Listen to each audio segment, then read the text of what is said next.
Hi, welcome, Dr. Sakeena. Good day to you, Dr. Priti. Thank you so much for this opportunity. Thank you. And I'm so thankful to you to be here. And, I'm really looking forward to the knowledge you are going to share with us. So, for people who are seeing Dr. Sakeena for the first time, I met Dr. Sakeena, I think about 3-4 months back, Dr. Sakeena, during your travel to Delhi. That's right, yes, in February. Right.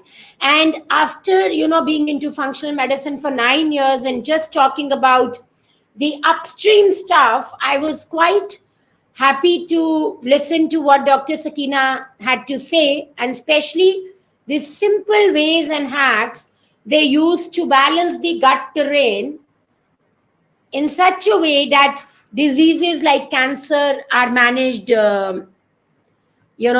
I would say beautifully. That's the word which comes to my mind right now. Thank you, Dr. Mahesh, for joining us. Um, and we are looking forward to your questions.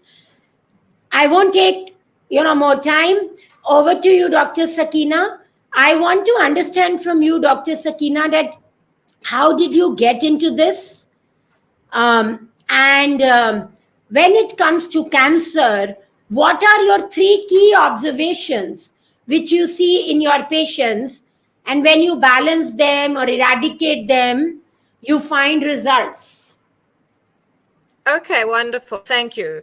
So this started many years ago after my initial qualifications, where I was slightly disillusioned in that we are limited in our healing rather than a chemical distribution as doctors. So the healing part of our work seemed a little bit outbalanced with just distributing chemicals rather than actually addressing the causes of disease in the first place. So I carried on after that to continue researching, went to Europe and Germany, and from there to Mexico to alternative cancer clinics, where I met from young to old children with cancer, people that have been through a lot of conventional treatments and struggling and suffering. So my passion developed from there to find solutions that work, considering that we see such a low rate of success under the conventional programs often. So our work then went into researching and finding the answers in places where people are already utilizing more natural rather than more toxic protocols. And from there, I came back to South Africa when I joined Doctors Across Borders, and we continued to work in Africa and in poor countries.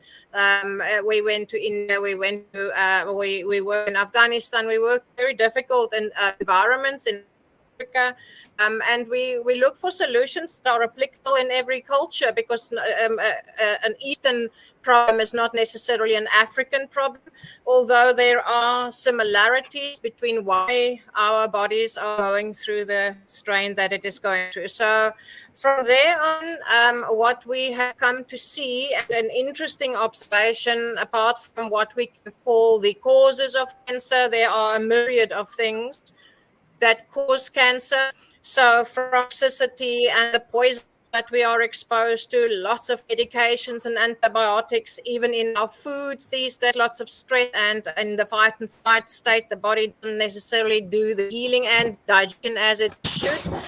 So in order to then get people to be in a better state, we looked at fundamentals that come across the board, every continent, same things. And although cancer has very specific properties, and metabolically we're looking at the metabolic cause for that, we found that dehydration is the number one cause, as our cellular intra and extracellular terrain is highly affected by the recycling metabolic processes in our body, where waste byproducts from that regeneration process is also not dealt with efficiently. With dehydration, people are not hydrating effectively with electrolyte rich fluids as a number one thing. And a number two thing is loneliness. people lose drive for life due to this extreme loneliness. So when we talk about cancer properties, the actual properties, like it loves glucose, it loves acid environment, it loves to have no oxygen around it that can actually work against it. Those properties on one side, but on the other side, we have actually come to realize the effect of effective hydration, as well as dealing with the excess loneliness that so many people on our planet are actually also experiencing. Very beautifully, Dr. Sakeena, you have, brought about things which we generally ignore and want to brush under the carpet. Yeah. I strongly believe that, proper hydration is the beginning of healing. Yeah. And the way I look at it and tell my patients about this is that in a family, if you are about 4 members or 8 members staying in one house, how is the energy of the house if you're not talking to each other? Yeah. And that's what happens between your cells inside your body if you are not hydrated properly. Because Exactly. it's the ion exchange, which is like communication from cell to cell. And if that is broken, the whole energy of the system is broken and everybody goes haywire. And so I really liked when you said that that's the number one cause. Can you elaborate a little more on dehydration, Dr. Sakeena, before I come to loneliness? Because that's even more powerful. But a little more about how dehydration, what mechanisms get affected, and how it ultimately is the main cause you've seen for cancer. So what happens under dehydrated conditions, even just if you look at our blood cells, when they dehydrate, they don't have a buffer around the membrane that keeps them from clumping together. So when they clump together, if I have 10 little blood cells that are clumped in a little group, the water and the oxygen uptake is going to be around the whole clump instead of around each individual cell. Thus, the oxygen carrying capacity of the cells go down under dehydrated state, over above the fact that under dehydration we have that electrolyte balance that goes out, which then affects how our brain delivers electricity and energy down into the system through the spinal column and the delivery of our nervous system. So under dehydrated conditions, the blood gases and our own body gases now, with oxygen and carbon dioxide and nitrogen, the balance is going out under dehydrated condition and has an uptake nutrient change and delivery or low delivery oxygen change. And when there's less oxygen, how our cells metabolize energy, how they metabolize glucose, how the mitochondria functions to keep the energy of the cell going goes down. After which and within which environment, now I've got a cell here with less oxygen that is serving it, and with its gases coming out of the metabolic process within the cell, that waste sitting outside of the cell, which eats and drinks and pees and poos just like we do as a whole, that waste then sits around the cell, causing also metabolic adaptation due to the fact that now it's sitting in its own sewage. And when we understand that when the environment, everybody talks about epigenetics and the effect of the terrain, and they think it's the terrain only outside of ourselves, but it's also the terrain inside of ourselves and in and around the cells. And it starts, like Hippocrates said, and I'm glad that you mentioned it as one of your focal points of addressing health, is what is happening in the gut, because it's a highway between the mouth and the rectum that's 9 meters long, through which food will pass over a period of time depending on what is sitting in it. And that waste is also coming into our bodies from the permeability that is allowed through a gut lining, whilst we are low on fluids to get the waste out.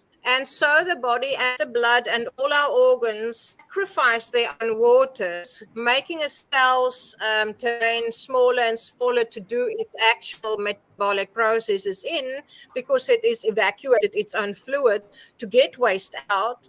And then also our blood gets thicker by nature of that sacrifice of its own fluids. Now I have blood pressures going up, I have cognitive function changing, I have metabolic changes, I have mood changes, I have a whole load of things that come as a load of toxicity goes up due to dehydration in. So as we rehydrate more effectively, and it's not just about drinking copious amounts of water, it's about drinking water that can get into the cell. So when we go into hospital, we'll get saline water into the vein. But people are told not to drink any or eat salt, because salt ruptures the blood cell and raises the blood pressure, according to some studies. And that is because we are not eating whole salts, we're eating sodium chloride. We're eating salt that contains aluminium and free-flowing agents. So that salt is not a good salt. If you have a whole salt, something like Celtic salt, something like Himalayan salt, a crystal of the Himalayan salt into your drinking water before you drink it, or on your tongue before you drink it, will actually facilitate that the water gets inside the cell.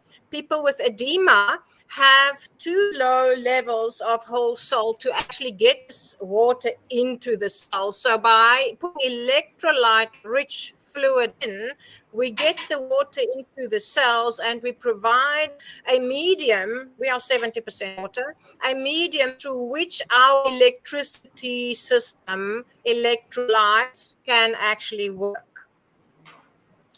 Great, Dr. Sakeena. So, Dr. Sakeena, you've already mentioned some salts which you recommend, and which you suggest that people should take. And I agree with you, the white salt which we are getting today, plain sodium chloride, it does not have the other minerals, and our body needs all the minerals. And of course, everybody knows that we are 70% water. So the smart thing is first to set the water right in our bodies to be healthy. What are the other things which you think can help in balancing this ionic balance inside our body? Means I strongly believe that earthing and all also play a role in this. You believe in, sorry, the line broke up. You believe in earthing. Absolutely. It's a fundamental in our programs as well. We are electricity system, so our houses are earthed because of that current running through it. So as electrical systems ourselves, with plastic or rubber under our feet, we do not get that earthing or discharge of build-up of electrons in the system that have been becoming a free radical. So in terms of that earthing, whether you touch a tree that is in the ground, whether you take your shoes off and you stand barefoot outside on the ground or on the grass, that is an important part of our program anyway, as well. Right. So what other things, Dr. Sakeena, we can do to improve the balance in our system? So in terms of our load of toxicity that comes as a consequence of what we're putting into ourselves these days, it plays a huge role. So we can't just say, okay, go and breathe better, which is one of the great things. And if I can just talk about breathing, because it is on what we have as a 5-track plan. We've got a 5-track plan, and so let's deal with these things in a more systematic way. But I just want to mention track 2 of the 5-track plan speaks specifically of breathing. And what we do not realize is if we breathe through our mouths, we do not have certain things happening, or how that oxygen is then filtered, how the oxygen is moisturized, how the oxygen is warmed, how oxygen can actually is pressurized, which happens when we breathe through our noses. However, if we breathe in and out through our noses, we have, like with hyperbaric oxygen chambers, the pressure under which oxygen comes in, even when we are training. If we are training and we're inhaling through our nose, exhaling through our nose, even though initially it's a bit more tough, we are getting a much better oxygen delivery into the cells. Remember, Otto Warburg actually said many years ago that cancer is also, as a metabolic process, also a disease that comes from oxygen deficiency. It can't thrive in an oxygen-rich environment. our oxygen delivery when our bodies are dehydrated is going down because the blood is clumping and not carrying as much oxygen as it should. But now by rehydrating with electrolytes and breathing better, we are already getting a better delivery of oxygen back into the body. Apart from that, we do have to look at what we are eating and what is decaying inside of us because of this 9-meter tube and how it decays what we've eaten, especially if we combine foods that are high in sugar, like carbohydrates and sugars in itself, all these sodas, things that we are also still consuming, combine that with flesh in terms of what we've eaten, and we have a putrefaction that is happening internally in our gut, and that the waste byproducts going into our interstitial fluids and into our blood is adding to the burden. So nutrition matters as much as those who have had conventional training do not know about nutrition. It is a big aspect. That's why Hippocrates said it starts in the gut in terms of disease. And if we are eating food that is full of pesticides, herbicides, and fungicides and antibiotic, it kills a 2-kilogram brain of bacterium that is communicating through the spinal column with the gut-brain axis. And that death then in the gut is adding to the burden internally. And our body's intelligent response to that acidity inflow that comes into the blood is to alkalize it with minerals from our bones, minerals from our pancreas and the bicarb that is really from the pancreas, the gut lining, and the kidneys in order to neutralize these acids. But in the process of that, we have tissue that becomes calcified and lumps and bumps forming because of our divinely intelligent response from our bodies in terms of dealing with this acid load that keeps on coming out of a putrefaction instead of an efficient digestion. So how people eat, what time people eat matters. If we could have our meals as our main meals being a breakfast and a lunch and very light meals at night, that metabolic changeover in a rhythm that runs with the circadian rhythm of the planet, where the daytime carries the load for digestion and nighttime carries the load for body healing, not digestion, also has fantastic results by nature of shifting how we eat. But I must mention it, Dr. Priti, and I was in India, I was absolutely horrified and amazed that the Indian population everybody eats their main meal between 10 and 12 p.m.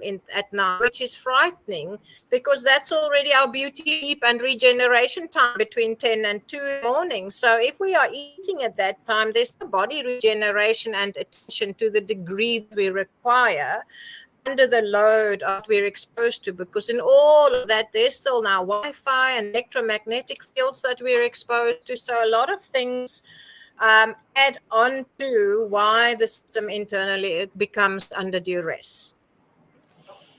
Right, Dr. Sakeena. So you are very right, and that's very unfortunate that a lot of us, we actually feel dinner is the main meal we do with our families.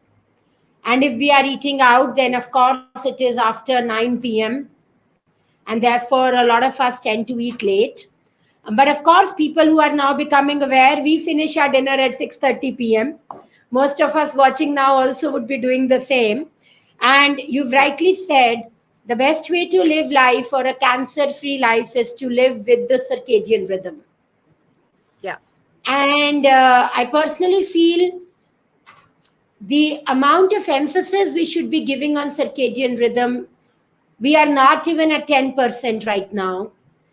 We really don't understand how it affects everything about the way our cells function. Yeah. And also nutrition is a big thing. Dr. Sakeena, I will want you to elaborate a little on what are the foods. Though you have spoken about the concepts, but are there any foods you think which, if we incorporate in our daily schedule, they help the body stay alkaline? Absolutely. Or, if I may mention, yeah. In terms of digestion, everything that we eat is going to go some form of acidification. When we eat protein and our metals, like our irons and our magnesiums, require an acid environment for nutritional uptake to be optimal, and for bonds, amino acids that make up a protein to be broken. In today's society, a lot of misconception is out there in terms of how digestion works. People are suppressing stomach acid from forming because of, for example, heartburn, which comes as a consequence not of high acid in the stomach. It's low acid in the stomach when the food comes in, which forces the system to actually go through a putrefaction and a fermentation in the small intestine and then in the colon, which is an acid forming process, whether it's a vegetable or not, or a protein or not. So there's an acid formation in terms of what we eat, regardless of what we eat. It's just less acid forming if it's raw and if it's vegetable than if it is a piece of hind leg of an animal.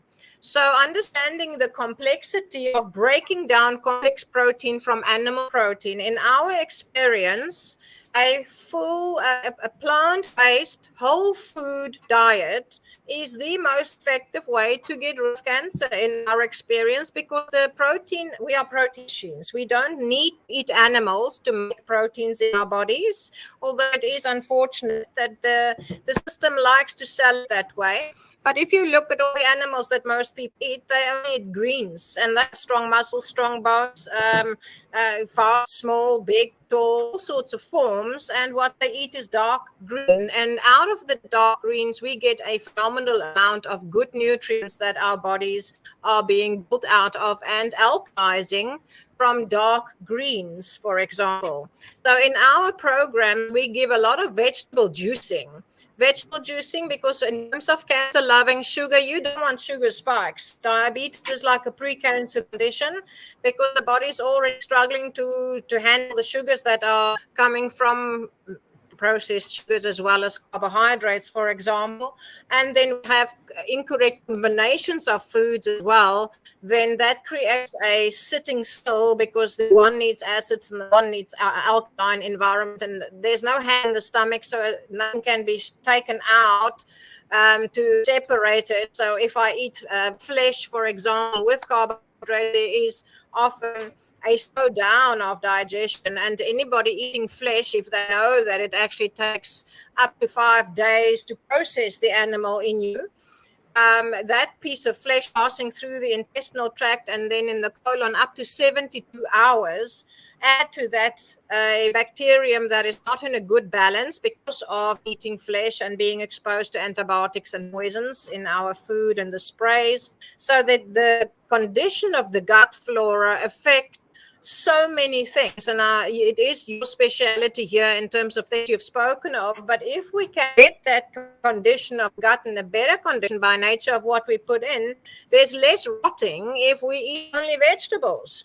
Putrefaction of flesh is the way that the system actually breaks down the flesh if the acids in the stomach were not there. And the load of alkalizing that is required after acid forming food have been eaten, it's tremendous. So that is why there becomes a challenge. So in terms of the foods that we eat, they're all there to encourage how the body regenerates, easy to digest. So that's why when people have conditions like cancer or any other lifestyle conditions, we encourage the consumption of vegetable juices, just because the gut is not working as it should optimally anyway. We need to get nutrients in, because nutritional deficiency is one of the reasons why there is adaptation internally. So by getting nutrients in easily through veggie juices, they don't have to be radical, they don't have to be awful. In fact, they must be so that you can actually love them and have them. That's part of our life. It's a way of life. Have a vegetable juice in them, some carrots, some greens, some if there is, we don't juice fruit, but if it's a green apple, it's a sour apple, we would put an apple in, a bit of olive oil, lots of lemon, and that in itself gives nourishment and nutrition that bypass the digestive tract that doesn't work. For example, a day on diet under our program starts with some hot water with a bit of lemon and a pinch of salt, or the Himalayan salt, so that we can just rehydrate a digestive tract that has been fasting for the night after rest. And then we put in the next fluids. Rehydration under our program requires the sipping of water over the hour, every hour at least a glass of water, so that we can get at least 2 liters of water with electrolyte back into the body. But we can't down 2 liters in one sitting, because it's like a waterfall, and the body really do the proper uptake when you drink it that fast. So we go for a slower drinking of water and hydration, whilst we also help with the food. Because remember, stomach acid is also a water-based composition. So even that, if there's not enough stomach or water to make the stomach acid, then we also have deficiency in protection as a first immune response to what we're putting into our bodies, whether there's parasites on it, whether there's bacterium on it, etc. So in terms of that, in addition to hydration and juicing, we add the foods that are easier to digest in people who have challenges in their gut. And we have found that in cancer cases, up to 100% of people that are diagnosed with cancer actually have a hiatus hernia. So again, if you're eating late at night, sorry, I'm not talking about the food yet, I'm just mentioning this because it's quite fascinating. If we're eating late at night with solids sitting in the stomach when we go to bed, and now you turn sideways and the solids are still here for the next 4 to 8 to 10 hours, it pushes the little sphincter into the esophagus open because it's still sitting there. Automatically, because that lining of the stomach is now pushing the valve open, starts to say open. Now I start feeling heartburn and all sorts of other things. And things like hiatus hernia can actually be fixed by drinking a glass of water and standing on the step and just jumping off. And the water that's filling the bag of the stomach pulls lining of the stomach back out through the hiatus hernia, and we can overcome the issue. But then also we've got to stop eating the solids, those heavy foods at night, so that lining doesn't go the same issue again, pushed upward as we lie down. In terms of food, raw food is very healing in fighting cancer, because we need enzymes to break down tumors, hammers and chisels. That is what is issued from our organs, especially from our pancreas. Diabetes type 2 is an enzyme deficiency in the pancreas. It means the hammers and chisels that break apart what we've eaten is less. So when I have cancer, my enzyme load is less. And most people only eat cooked food.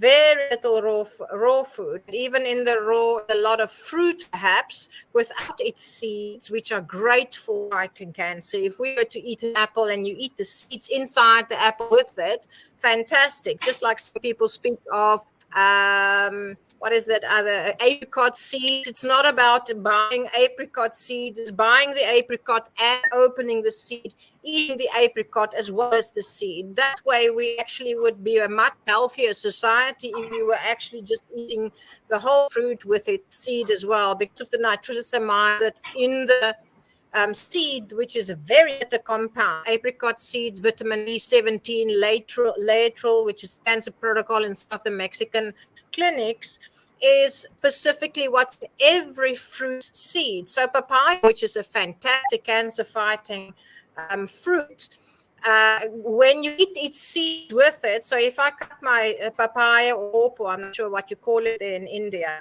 and you take about a tablespoon of the seed and crush under a glass or in a mortar pestle, that bitter seed is on one side cancer fighting, but it's on the other side also parasite reducing, another unattended issue in a great part of our society these days.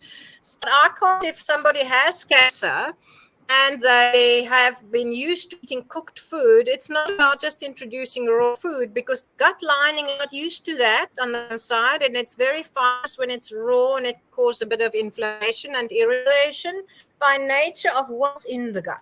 So first start with what is familiar in a diet, take out the foods that are cancer causing and adding to the burden, go from a sugar-rich food diet to a no-sugar diet. We exclude sugar, we exclude dairy, we exclude meat for at least the first 28 days of our program, so that we can give chance for this meat and the cleaning process. And in addition to that, we cut down on the fruit even for the first 6 weeks, because you want to starve a cancer cell, which loves cancer cells love sugar. They take up to 15 times more sugar than a normal cell. That's why when you go for a scan, they inject glucose in the blood, and the scan reflects there where the cancer cells are responding to the glucose. So often I hear that some of the oncologists say it doesn't matter if you eat sugar these days, because in any event what you eat is going to be converted to glucose. So we want to, rather than eating the glucose, we want to go for the ketone type of food, so fats, but whole fats like avocados and your nuts and seeds, the fats that the body can then burn into energy. To use ketones rather than glucose for energy is also another way to shrink a tumor and shrink a cancer, because we're starving it of its foods. And then if somebody is used to 100% cooked food diet, the juicing is an easy way to bypass getting some raw in. And then we introduce a 10% increase in raw over a period of several weeks, so that the gut can accustom and form new bacterium that will digest this new diet that I shift to. There's an understanding to have. You can't just cold turkey from one to the other and expect not to have any bloating or indigestion consequent to eating something new that you've not eaten for a while. So there's a shift that takes place in helping your body get used to a new way, until we can get someone on almost an 80% raw diet, so that there's a lot of enzymes that can be consumed to get the body to have availability for breaking down tumors. Perfect. Dr. Sakeena, there are two questions and I will take them now because they will make sense here. What about the alkaline water? Does it help? Do you recommend it? So in terms of alkaline water, the unfortunate thing is that a lot of people just rush out and get sodium bicarb and drink sodium bicarb in their water. It's not the ideal way of drinking it, because sodium bicarb in water, if I take that and I just take straw and I inhale and exhale through the straw into the water, within my first 2 breaths, that water is acidic already. That means that the bicarbonate is not bound in a structured form in the water, so it just dissipates immediately under exposure to carbon dioxide. So for me, if you have a system that does the alkaline water, that makes it, structures the water for you, that is usable. At the same time, if I'm going to eat a meal now, I want to add a little bit of acid, if I can say it like that, to my water, so that I can form hydrochloric acid, hydro, water, chloric, salt, acid, lemon. So that when I eat my meal, there's going to be a better nutritional uptake, because my digestion is started correctly. But to drink alkaline water, by all means, one can do it, as long as you do not just do it before a meal, because then the meal digestion is affected negatively. If it is a protein-rich meal, and I'm not meaning protein-rich from animal protein. Again, we do not do animal protein in our diets. I've been vegan for 12 years. I don't think I am fish deficient. So in terms of that protein, we replace all flesh with legumes. That's why the Indian population should actually be the healthiest population, because legumes plus grains are a complete protein, and it's easier on digestion. So if I'm eating my legumes, whether it's beans, whether it's lentils, chickpeas, whatever, there's so many types in India. I'm so jealous, if I can say that, of all the different choices one has in India.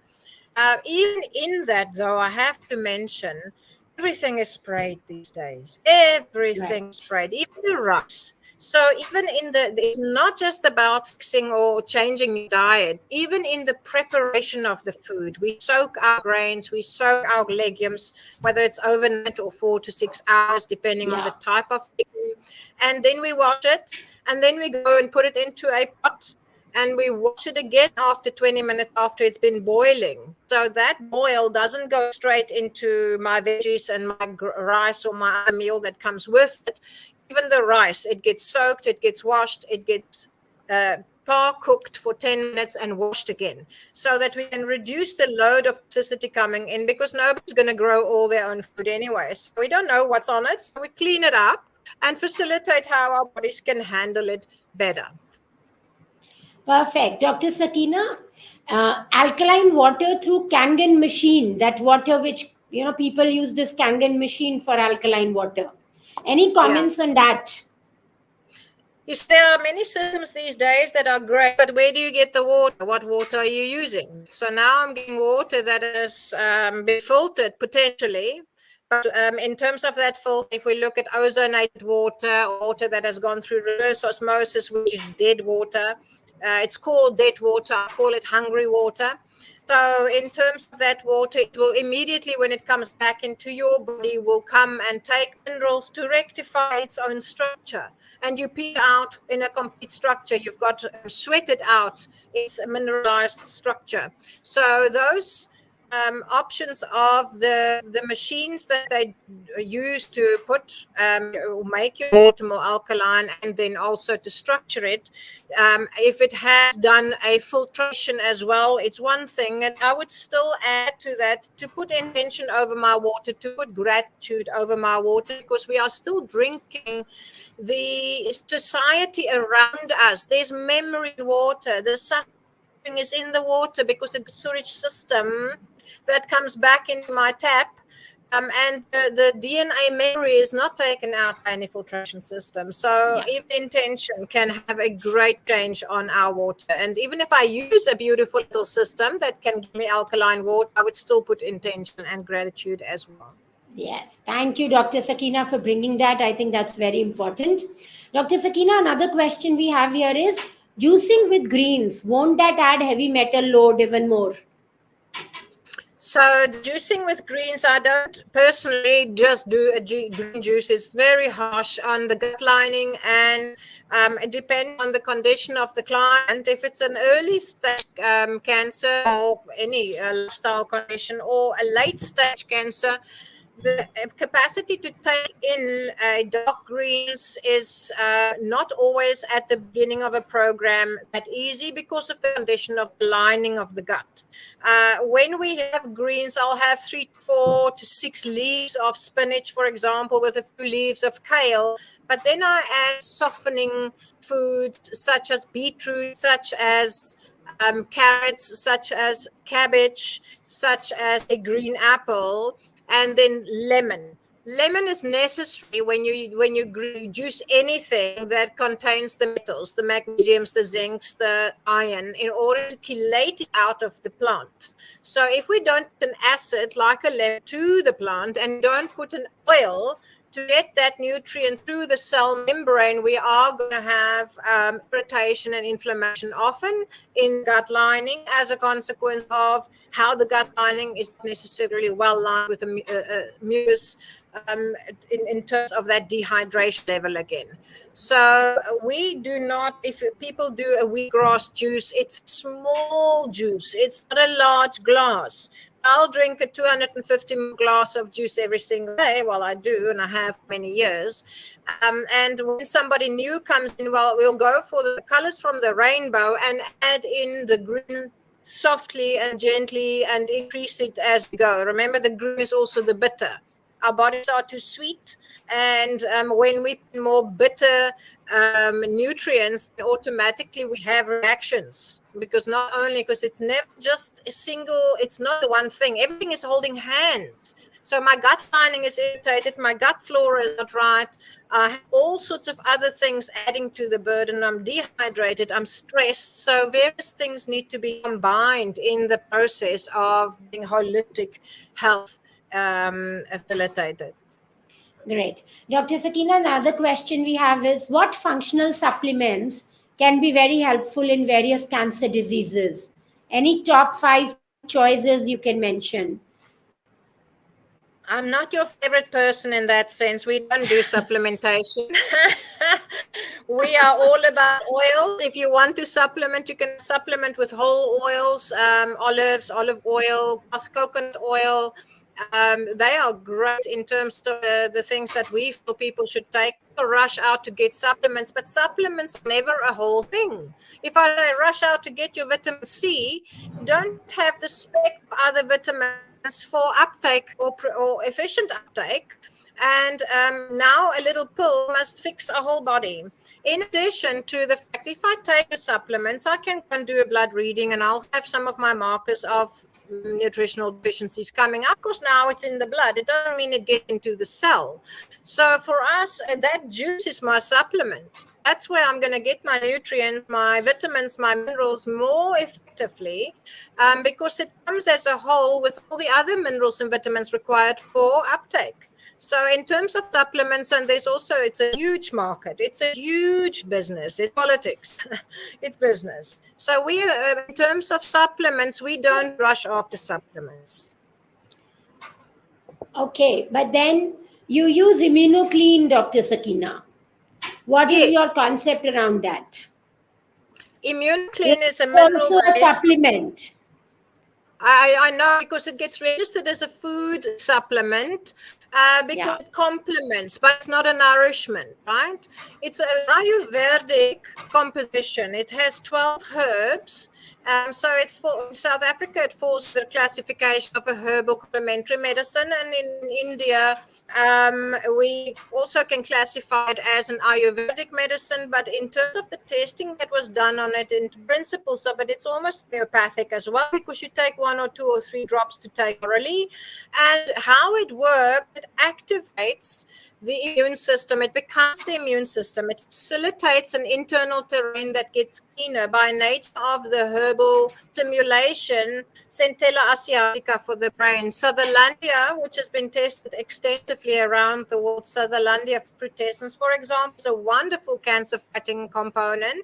All our herbs are bitter herbs. So as well as people can see, the bitter is what we are deficient in a diet these days. So the bitter herbs are all very specifically chosen to support specific functions of each organ in our bodies: thyroid function, kidney function, liver function, digestive juices stimulation, so that we can digest a little bit better, brain function. So all of the herbs in there are to support what your body is already, in terms of the 4 liters of blood on an adult woman that needs to be cleaned and recycled, and 5 liters in a male adult body.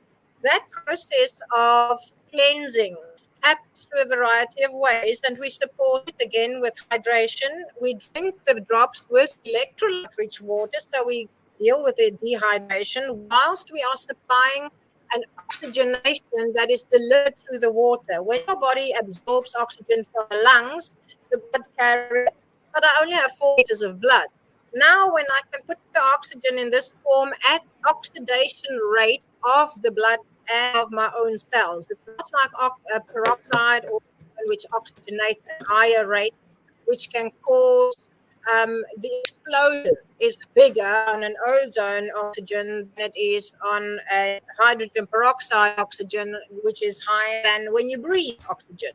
So ImmunoClean is designed to give you oxygen at the rate that you breathe, and it's delivered through the water. So when I drink it, now I don't rely on my blood anymore, and it's permeable and transferable through my own body tissue waters, whilst I'm supporting the organs to get that metabolism of the immune system handled more effectively, because the herbs are to stimulate that evacuation. Dr. Sakeena, there's this question here. Dr. Sakeena, your approach to killing the microbes inside the cancerous cells instead of killing the cancer cells themselves is very unique. Can you speak about that, and then how ImmunoClean helps you in that? So immunoclean is a mitochondrial stimulator. In other words, when my cell doesn't generate energy through mitochondria anymore because the mitochondria can't get the oxygen in because of the nature around the cell. So the cell doesn't get oxygen delivered inside it anymore because the terrain in which it finds itself is no longer optimal. So now the cell starts to generate energy through fermentation. That fermentation process is what we call cancer. The fact is that the oxygen delivery cannot reach the mitochondria anymore, and that is why cancer is a metabolic disease in terms of that mitochondria energy generation. So now glucose gets fermented to still generate the ATP, ADP at very high energy output, low low output in terms of non-oxygenated glucose metabolism. So with immunoclean, we get that internal mitochondria to restart because we're delivering oxygen via the water, and because it now can enter the cell via water and mitochondria can start again, thus reversing the cancerous behavior of the cell. It's just due to the terrain and the metabolism requirement for the cell. So that is what we do in terms of our process with immunoclean, which isn't just consumed orally. We do immunoclean orally. We do enemas with it in saline water. We go through the skin transdermally. We spray wounds with it. Because its wound healing capacity when we clean and we stimulate repair, it's much faster when you do a multi-dimensional approach. If I drink something, I can only take so much, then you don't want anymore. So if I apply it, I steam with it into my lungs. Lung cancer is the number one cancer globally. And the reason for that, which if I may just mention it, is not just only what we're inhaling from the outside, it's also what's coming out of our bodies. We expel 70% of our waste through exhalation. We expel 3% of our waste through poo. We expel 7% of our waste through pee. We expel 20% of our waste through our skins, and people are not sweating. They are not raising body temperatures. We use saunas and things like that just to get the waste out through the skin. And then we have 70% of waste that goes out through the lungs. So when we have conditions like cancer, not only of the lung, when you steam, you actually clean up that terrain, which is also compromised by nature of our own body's evacuation pathways, which are in most cases with cancer are blocked. It's congestion. A tumor is already our body's intelligent response to get something out of circulation so that we are protected, we can function, we can live life until that lump or bump becomes so big that it becomes a problem, obviously, but it is still our body's divine intelligence to deal with something and get it out of the way whilst the blood's flowing and carry on and serving the rest of the system. Perfect. What about intermittent fasting? Do you recommend that? And also your stand on keto approach? Yes, absolutely. Well, our keto approach is actually also a plant-based keto, not just like the animal protein diet. But in terms of fasting, 16-hour fasting is fantastic. There's a gentleman that came to that same event where we were, a gentleman from China from the East, and he said, eat less, live longer. Simple rule. Oh, it's so beautiful. I love it. Eat less, live longer. So in terms of that, for us, we, for example, have our our afternoon meal by 3 o'clock in the day, and 4 o'clock it's done. And we fast until the next day at 10. So there's a long fasting, lots of liquids, all the rest of that time.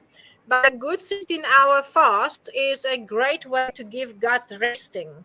Lots of unfortunate directions for people who have diabetes, for example. They are told, oh, okay, you've got to eat 6 meals a day or eat every 2 hours. It causes a lot of putrefaction and rotting in the gut because the process is not finished before next food comes, and then a lot of food sits and putrefies. So we do not agree with those principles. Yeah, I also don't, and I strongly feel it's like calorie in is equal to calorie out. you need to maintain that, and then eating more meals. These both are, I think, the biggest myths today, which we need to challenge and correct. So, another Absolutely. question, Dr. Sakeena, we have here for you is whether immunoclean aims to reduce lipopolysaccharides or bacterial fermentation byproducts. So, when you understand that fermentation in the gut and in our bodies take place as a consequence of the terrain that everything is in. So, immunoclean as an oxygenator will oxygenate at the rate and pH that is pathogenic and opportunistic.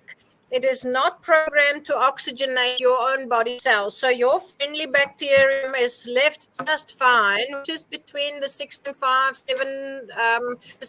7 pH, that our fermentation friendly bacterium takes place. But when I have a bacterial load, immunoclean will deal with that bacterial, viral, fungal infections that we have, because your immune system, which is 70% of our gut flora, the gut flora that defends us against what has come in. So when we have that corrected, the own body's responses to deal with the infection is much more effective. But if I have none of that, of course, I have putrefaction and I have rotting and I have a deficient system, whether it's due to a disease or lifestyle. When I take immunoclean, it replaces my immune system because it cleanses the terrain. When it's less toxic, when it's less burdened by opportunistic organisms that ferment and putrefy and make more acids again, by nature of a cleaner terrain, we have lower loads of infections. So that is why it is also successful there. Polysaccharides, the reason why our bodies are loaded is again because of metabolism and enzyme deficiency. We're not giving body enzymes with immunoclean, but because we're cleaning the terrain and we're eating our foods or our juices that give the enzymes back, we actually deal with those latent areas. Perfect. I think we have one more question, Dr. Sakeena, which is how the microbiome is restored, as most of the cancer patients we find really bad dysbiosis through diet and fermented foods. Absolutely. So when you start with a diet that is different to what you're used to, you're going to get bloating and indigestion and all sorts of discomforts, and that just adds to a burden that already is there. So we do an initial 2-day liquid fasting just so that the body can expel some of what is still stuck in this digestive tract, whilst we are also the hydration, reline that gut lining, which is replaced every 4 days, 4 to 5 days. Our whole gut lining, which is as big as a tennis court, is regenerated.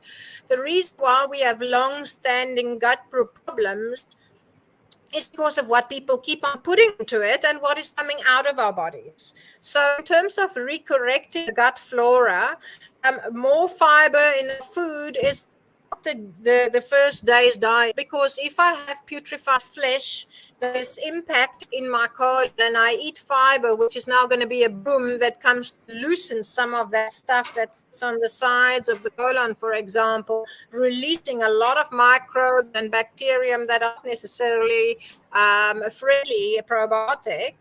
Then that creates havoc and inflammation. So by fasting and going on a soup, broth, veggie juices, hydration waters, and teas for 2 days, it gives us a chance to lower the burden of opportunistic organisms in the gut, whilst then we start reintroducing friendly bacterium with fibrous-rich foods, whether it's cooked or raw, depending on the scenario, the case of the individual, and add to that fermented foods. So fermented foods, we used to believe that yogurt was great for us. In today's society, we unfortunately don't find it that way anymore, because the animals, especially here in South Africa, are injected with growth hormones and antibiotics, and it changes again, as it comes into the human body, and we don't use animal protein anyway. So we go for fermented vegetables such as sauerkraut. Kimchi is a bit spicy for people who have gut issues, so then we just take the spice out, but it's fermented vegetables. And then, of course, your raw fruits, when you start reintroducing fruit and raw foods, will give lots of building materials and food, garlic, ginger, all of these beautiful food sources that can help to structure and reform our friendly bacterium and thus rebuild our immune system. Great. So, thank you, Dr. Sakeena, for sharing your insights. And they were, I think, very holistic. And just before I say bye bye, I think there's a request that I will sum it up. So, the basic premise which Dr. Sakeena has shared today is that, cause of cancer, when we look at root cause, we need to start from hydration, from correcting how lonely the person is feeling today and giving them emotional support. Well begun is half done, and therefore having good acid in your stomach is very, very important for the complicated digestive process in our body to go right. Diabetes is a pre-cancerous situation, and once you become diabetic or insulin resistance, your body is already telling you that you are on your way forward. That's the time you need to become careful and make sure that your body is getting the right nutrition in the right way, and you can bring balance back in your life and start working on the terrain. To add further, Dr. Sakeena also said that intermittent fasting is very critical, and she really loves it. 16 hours fast, especially starting from 4 or 6 p.m. in the evening, rather than eating very late in the morning, is a better way to do it. And Dr. Sakeena, if you want to add anything, please let me know that. And then moving forward, of course, they use keto and they use plant-based keto, which I've been using for last 7 years. And I realized that to do keto and to get into ketosis, it is not important that you are a non-vegetarian. Even if you are a vegetarian, you can do keto diets and you can achieve ketosis. And getting your body to work on ketone as energy is a great, phenomenal way of switching that switch on and off. Of course, mitochondrial health plays a huge role. And to improve your mitochondrial health, the first basic rule is to improve your oxygenation. Now, how do you improve your oxygenation? I think that's in itself a very, very, very huge topic. Breathing, your proper breathing, your grounding, even what you think, and also the immunoclean product which Dr. Sakeena and team uses. It's a natural herbal product, the way we use other herbal supplements, ashwagandhas and all.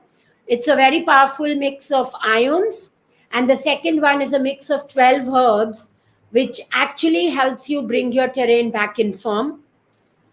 To that, I think Dr. Sakeena also mentioned that parasites are playing a big havoc in our health today, and they are really distorting our gut terrain. And to get rid of the parasites, yes, we have a lot of huge allopathy protocols, but what works gently, softly, and for a longer time is when we do it through food. The simplest tip and trick is, using seeds of papaya when you have papaya. And similarly, there are a lot of other ways that you can do that. Of course, using seeds of fruits along with fruits is very, very important. And I realized this power when I started telling people that you should have the lemon rind with the lemon whenever you have it, because it is 5 times more powerful in antioxidants than what your lemon juice is. Of course, adding lemon juice to all your green juices is very vital. And also, green juicing, when you do, you don't have to take big glasses full of juice in the beginning. You need to start with small 50 ml shots in the beginning, add lemon water to it, add soothing products to it like, beetroot and carrots. In addition to all the greens you do, increase the number of greens as you go every week, and go slow and be consistent, I think, is the rule of changing the gut terrain. Right, Dr. Sakeena? Absolutely, absolutely. There's one more thing that I want to mention about the parasites, because that's a whole topic on its own as well. In Yeah, fact, I know. a lot of research is coming out to say that we have maybe missed that there was an Egyptian parasitologist who has got 40 years of research in parasitology that has said only about 2 years ago that somebody asked him about parasites and cancer, and the fact that a tumor and tissue of a tumor in comparison to a parasite nest is, if you look at the cells, it's exactly the same Yes. thing. So we use a variety of ways to break down lumps and bumps, and there's a fantastic product called castor oil that can be used topically, and we use it internally. Topically, if there's, for example, a cancer in the breast, a lump in the breast, cysts are the carcasses of parasites that the body has encapsulated, like a slug or a snail that the body is encapsulated and closed up because it can't carry it out. It can't break it down. They're already enzyme deficient. However, now I have my castor oil. Sorry, you say castor oil in India. If I have a castor oil and I put it onto a little flannel, and I can put that inside my bra with a linen save even work great, with a plastic over it so that it doesn't mess on my clothing. There one lady that we worked with, she had no other means. She had no means to treat herself except with castor oil, and she would use that and put the castor oil flannel inside the bra on the lump for a year, day and night, and the lumps went away. So there are other ways that we can help our bodies to break down those lumps and bumps, and we have wonderful methods that are still staying natural that we can support the process with. Thank you, Dr. Sakeena, for sharing your valuable information. If we get any more questions, the team will be in touch with you and we will request your answers. Thank you, audience, for joining us. And please share your questions. I know in functional medicine, we do a lot of supplementation, which is vital, which is important. And I believe in that too. But I think we need to, start from this base premises, and then whatever is needed can definitely be added. At the end of the day, health is about being in balance. Being in Absolutely. balance physically, mentally, spiritually, emotionally, right? And whatever can help, whatever client, I think we can use all of that and achieve our results. Uh, Thank you, Dr. Dr. Preet, Sakeena. may I add one more thing? Sorry for interjecting. Please, Because of the please. supplements, and I know it's a tender topic, I just want to say, in terms of the supplements, are no substitute for the real thing. Therefore, if somebody is taking supplements, we encourage them to take the supplements with a veggie juice, because with the veg juice you get all the other minerals and the vitamins. Now So, suddenly the uptake is much more effective. no, so Dr. Sakeena, in functional medicine practice, I know what we're doing in India, all our health coaches and doctors. Diet is the basic premise. The Absolutely. first thing everybody does is take off gluten, dairy, soya, eggs, and processed foods and sugar. Then Wonderful. everybody works on the breathing and the lifestyle and the circadian rhythm. And after that, if people are deficient, in D's and B12s and magnesiums and zinc, and we know that the gut is not in a state to absorb and digest from food, then one Mm, side we add good food, and the second side we add supplements so that the machine starts rolling. And over the few exactly. weeks and months, we taper off the supplements and food continues. And that's how Absolutely. health is achieved, right? And I'm sure that's, you would agree that that's the way to go forward. And unless you're doing diet and basic lifestyle, nothing else can work. Um, and I'm sure everybody's in agreement with all of us. Thank you, everybody, for doing wonderful work. Thank you for being here. And I Thank will you. look forward to getting a lot of questions from you for Dr. Sakeena. And Dr. Sakeena, thank you for being here. And I will send you questions, and your answers will be really appreciated. And I will see you soon. Wonderful. Thank you again for the opportunity, and your audience for also coming in to hear us. Stay Thank blessed. you. Thank you. Thank you. Bye bye. Thank you very much. Take Bye bye care. now. Bye. Bye. Thank Bye. you.